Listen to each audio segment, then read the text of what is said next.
कप्तान कामयाब हो गया है।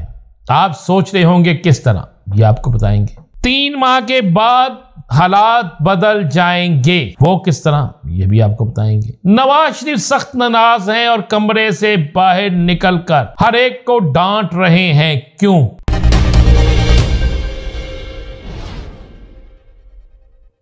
बिस्मिल्लाहिर्रहमानिर्रहीम, अस्सलातु वस्सलामु अलैका या सय्यदी या रसूल अल्लाह, अस्सलातु वस्सलामु अलैका या सय्यदी या हबीब अल्लाह। तमाम सुनने वालों को अस्सलामु अलैकुम। मैं हूं राना अजीम, आप देख रहे हैं राना अजीम ऑफिशियल यूट्यूब चैनल और फेसबुक पेज। बड़ी अहम तरीन खबरें हैं, 3 बड़ी खबरें हैं जिस पर आज डिस्कस करेंगे। कप्तान कामयाब हो गया है। आप सोच रहे होंगे किस तरह, ये आपको बताएंगे।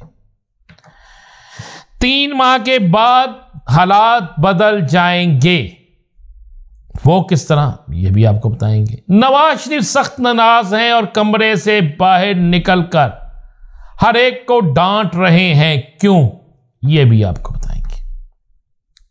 सबसे पहले तो बताएं आपको कि आज तो पाकिस्तान के अंदर फिर एक सियासी बोचाल आ गया है, जब मौलाना फजलुर रहमान ने, जो कि मियां नवाज शरीफ के इंतहाई करीब है, उन्होंने मियां नवाज शरीफ को दावत दी है कि हुकूमत की बजाय अपोजिशन में मेरे साथ बैठ जाएं, और उन्होंने भी इलेक्शन को धांधली ज़दा करार देकर मुस्तरद कर दिया है और चीफ इलेक्शन कमीशन के खिलाफ भी खुलकर बयान दे दिया है। अगर हम माजी में जाएं तो मौलाना साहब क्या कहते थे वो भी आपको पता है। चलें, इसके साथ साथ चले गए आपको खबर, रोजाना कोई ना कोई ऐसी खबर होगी जो आपके सामने आया करेगी, रोजाना की बुनियाद पर कोई ना कोई बड़ी डेवलपमेंट हुआ करेगी। कप्तान कामयाब हो गया है। कप्तान किस तरह कामयाब हुआ, आज आपको बताना चाहता हूं। बड़ी अहम तरीन खबर, याद करें, कप्तान ने हमेशा अपने मौक़िफ़ पर डट कर बात की थी। कप्तान ने कहा था इलेक्शन कमीशन के हवाले से, कप्तान ने कहा इस मौजूदा इलेक्शन के हवाले से। कप्तान की आवाज उठाने के बाद जमात इस्लामी मैदान में आई, GDA मैदान में आई, तहरीके लब्बैक मैदान में आई, मौलाना फजलुर रहमान मैदान में आए, ANP मैदान में आई। यानी पाकिस्तान की तारीख में पहली दफा बहुत सी सियासी जमातें मैदान में आ गई। फिर खुद मुस्लिम लीग नून के अंदर से बहुत से अफराद ने अपने वीडियो पैगाम के जरिए ये कहा, ये तस्लीम किया कि तहरीक इंसाफ के लोग जीत रहे थे, हमें हराया गया। महमूद अचकज़ई भी सामने आ गए और बहुत से लोग खुलकर सामने आ गए। और ये पहला इलेक्शन है जो इस कदर मुतनाज़े हो गया है कि जिसकी इंतहा ही कोई नहीं। इस कदर मुतनाज़े हो गया है कि जिसके हवाले से कोई सोच भी नहीं सकता, जिसके बाद आप ये कह सकते हैं कि कप्तान कामयाब हो गया। अब आप सोचते होंगे कप्तान किस तरह कामयाब हो। कप्तान ने ऐलान किया कि वो पाकिस्तान पीपल्स पार्टी MKM मुस्लिम लीग नून के साथ किसी तौर पर भी इत्तेहाद नहीं करेंगे। कप्तान के इस बयान के बाद अचानक से एक मीटिंग होती है।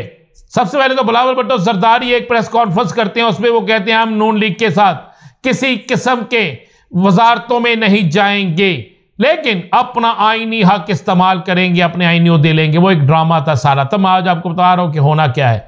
बड़ी खबर, बड़ी अहम तरीन खबर। कप्तान के इस बयान के बाद आपको पता बिलावल भुट्टो की प्रेस कॉन्फ्रेंस आती है। बिलावल भुट्टो की प्रेस कॉन्फ्रेंस के 4 से 5 घंटे बाद आसफ अली जरदारी इस प्रेस कॉन्फ्रेंस का उस वक्त बेड़ा गर्क कर देते हैं, जब वो तमाम के तमाम लोग चौधरी शुजात हुसैन के घर इकट्ठे होकर मियां शहबाज शरीफ की और मियां शहबाज शरीफ वहीं पर बैठकर आसफ अली जरदारी को मिस्टर प्रेसिडेंट के नाम से पुकार कर ये कहते हैं कि जनाब हम इकट्ठे चलेंगे, हर सीट पर ये हमें सपोर्ट करेंगे, हम इन्हें सपोर्ट करेंगे।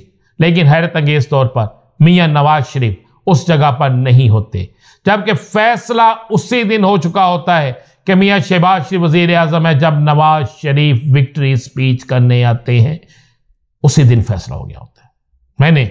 मेरा रिकॉर्ड है कि मैंने अपने टीवी टॉक शो में भी इस बात को वाज़ेह तौर पर कहा था। अब चूंकि मौलाना भी ऑन फायर हो गए हैं, मौलाना साहब भी खुलकर सामने आ गए हैं, बाकी लोग भी खुलकर सामने आ गए हैं। अब पार्लियामेंट की बजाय सड़कों पर फैसले होते नजर आते हैं। और अब कोई शख्स ये नहीं कह सकता कि कप्तान सड़कों पे आया है, कोई शख्स ये नहीं कह सकता कि सिर्फ कप्तान धांधली का शोर मचा रहा था। अब नून लीग के अंदर से जमात इस्लामी के अमीर खुलकर जो इस्तीफा भी दे गए, जमात इस्लामी के लोग खुलकर, मौलाना फजल रहमान खुलकर, महमूद अचकज़ई खुलकर, और तो और जीडीए खुलकर, तहरीक लब्बैक खुलकर, बाकी सारी जमातें खुलकर अब यह कहना शुरू हो गई हैं कि यह धांधली सदा इंतहा बात थे। और यही कप्तान की कामयाबी है। कप्तान के मौकफ को तकवीयत मिली है। कप्तान कामयाब हो गया इस बात पे कि लोग कप्तान के झंडे तले, लोग कप्तान के नजरिए के साथ इकट्ठा होना शुरू हो गए हैं। जहां पर जब ये हालात हुए तो एक और खबर दे रहा हूं, कुछ लोगों ने कोशिश शुरू कर दी है किसी तरीके से कप्तान के कुछ लोगों के वीडियो बयान जारी किए जाएं और उनको कहा जाए कि आप कप्तान की जमात छोड़ दें। ये होने वाला है। कुछ लोग बिक गए हैं और यहां कुछ प्रेशर में आ चुके हैं, लेकिन इसके बावजूद भी कप्तान एक ऐसी मूव बनाने जा रहा है, एक ऐसी गेम खेलने जा रहा है कि आप, आज मैं कह रहा हूं, कल आप कहेंगे कि वाकई कप्तान कामयाब हो गया है। अब होगा क्या, ये सुन लीजिए। 3 माह बाद हालात बदलेंगे। किस तरह बदलेंगे? पीपल्स पार्टी स्पीकर पे अपना बंदा लाएगी जिसमें बहुत ज्यादा चांस है यूसुफ रजा गिलानी के। इसी तरह पीपल्स पार्टी सदारत पे लेकर आएगी जनाब आसफ अली जरदारी को। इसी तरह पीपल्स पार्टी सेनेट के अंदर भी लाने की कोशिश करेगी। जैसे ही पीपल्स पार्टी को ये सारी सीटें मिल जाएंगी, उसके बाद पीपल्स पार्टी उस वक्त जब वो देखेगी IMF से मुआहदे हो गए हैं, बिजली आपको बताया कि आसमान पर जाने लगी है, इतनी महंगी होने लगी है। गैस आपको पता है 245% महंगी हो चुकी है। फिर उसी वक्त पीपल्स पार्टी आंखें दिखाना शुरू करेगी और यह कहेगी कि जनाब हम अवाम में जा रहे हैं, हम नून लीग के साथ नहीं हैं, और फिर बीच चौराहे नून लीग को छोड़ दिया जाएगा। यह कोई लंबा चौड़ा नहीं, 3 बार बस सब कुछ हो जाएगा और उसके बाद ऑप्शन एक ही होगी और वो ऑप्शन होगी तहरीक इंसाफ। मैं आपको बिल्कुल बड़ी खबर दे रहा हूं। नवाज शरीफ तो आपको पता है बड़े सख्त नाराज हैं। नवाज शरीफ ने नाराजगी का इजहार लंदन में मिलने वाली एक शख्सियत और पाकिस्तान में कुछ लोगों के साथ किया है। और ये मैं आपको अंदर की खबर दे रहा हूं, नवाज शरीफ किसी सूरत में भी हुकूमत नहीं लेना चाहते थे, लेकिन नवाज शरीफ के चाहने वालों ने शायद ये फैसला कर लिया था कि मुस्लिम लीग नून को आखिरी धक्का और दो, कहते ना आखिरी धक्का दो और दीवार गिर जाए, और ऐसे ही हुआ। जानबूझकर नून लीग को इक्तदार में लाया गया और नून लीग जो इक्तदार लेने आई है, जो कुछ लोग इसमें खुशियां मना रहे हैं, उनके लिए खबर है ये उनका आखिरी इलेक्शन है। किस तरह बताएंगे अगले वीडियो में। इजाजत दीजिए, अल्लाह हाफिज।